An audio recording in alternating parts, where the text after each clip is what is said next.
Warm greetings to all the listeners. In this video, we'll be going to discuss the first अध्याय of Shrimad Bhagavat Gita in Hindi. पहले अध्याय में हम शोकग्रस्त अर्जुन के बारे में बात करेंगे। दुर्योधन नास्तिक एवं अभिमानी व्यक्तियों की विचारधारा का प्रतीक है। दुर्योधन जो कौरव था वह नास्तिक और अभिमानी व्यक्तियों की श्रेणी में आता था। उसकी विचारधारा एकदम नास्तिक और अभिमानी थी। जानिए इसका मतलब क्या है। नास्तिक यानी ऐसा व्यक्ति जो प्रभु में विश्वास नहीं रखता, उसके लिए उसका कर्म ही उत्तम है। और अभिमानी यानी अहंकारी। याद रखिएगा कि अहंकार ही एक व्यक्ति का सबसे बड़ा दुश्मन है। वह अभिमानी था, जो वह करता था वह उसके लिए उत्तम है और बाकी कुछ नहीं। वह आज के कलयुग के व्यक्तियों की विचारधारा के ही समान है। जैसे दुर्योधन की ये दशा हुई कि उसकी विचारधारा उस पर हावी हो गई, वैसे ही आज के कलयुग का इंसान भी नास्तिक हो रहा है, अभिमानी बन रहा है, जिससे उसकी विचारधारा भी दुर्योधन जैसी ही हो रही है और वह भी इस संसार में परास्त होने के लिए तैयार खड़ा है।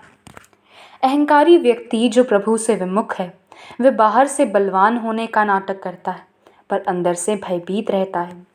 जो भी व्यक्ति जिसका मनोबल दुर्योधन की तरह है, वह बाहर से तो अत्यंत शक्तिशाली है, वह बहुत बलवान है, मगर अंदर से वह भयभीत है। बिकॉज वो जानता है कि वह अंदर से कुछ भी नहीं है। वह इतनी बात का ज्ञाता है कि वह सिर्फ बाहर से बलवान है, अंदर क्योंकि उसके लिए उसके अंदर भक्ति नहीं है। वह जानता ही नहीं कि आस्तिक होता क्या है, वैष्णव भक्ति होती क्या है। अर्जुन स्वजनों को देखकर मोहग्रस्त हो जाते हैं।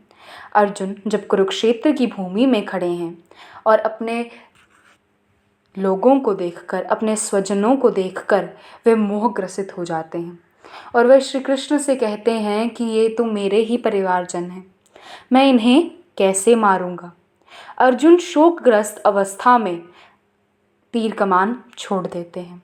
वे भागने को तैयार हो जाते हैं और शोकग्रस्त हो जाते हैं। उनके लिए उनका परिवार ही उत्तम है। सत्य और असत्य को वे भूल जाते हैं। हम सब भी अर्जुन की ही भांति अपने जीवन में कभी ना कभी इस प्रकार की शोकग्रस्त अवस्था को अनुभव करते हैं, जहाँ हम दयालु बनना चाहते हैं, मगर हम ये नहीं जानते कि दया किस पर दिखाई जाए और किस पर नहीं। एकदम उस अर्जुन की भांति जो सही करने पर भी इस शोकग्रस्त अवस्था में आ गए कि उन्हें उनके स्वजनों को नहीं मारना चाहिए। अर्जुन मोहग्रस्त होने के कारण अधर्मी कौरवों पर दया दिखा रहे हैं। यानी मोहग्रस्त होने पर हम दया का सही उपयोग भी भूल जाते हैं।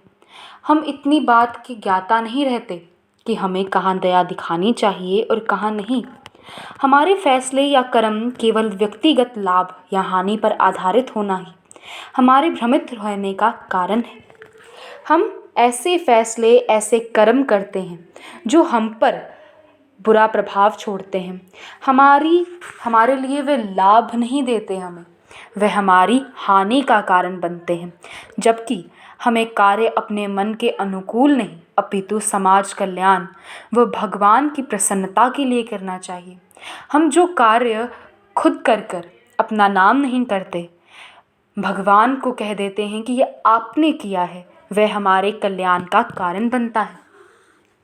अर्जुन की भ्रमित अवस्था हमारे चंचल मन को दर्शाती है, जहां अर्जुन ये बात तो जानते हैं कि उनके साथ गलत हो रहा है और वह कुरुक्षेत्र की भूमि में खड़े होकर सत्य का साथ दे सकते हैं, मगर अपने स्वजनों को देखकर वे भ्रमित हो जाते हैं, वैसे ही जैसे हम भी कुछ स्थितियों में हो जाते हैं।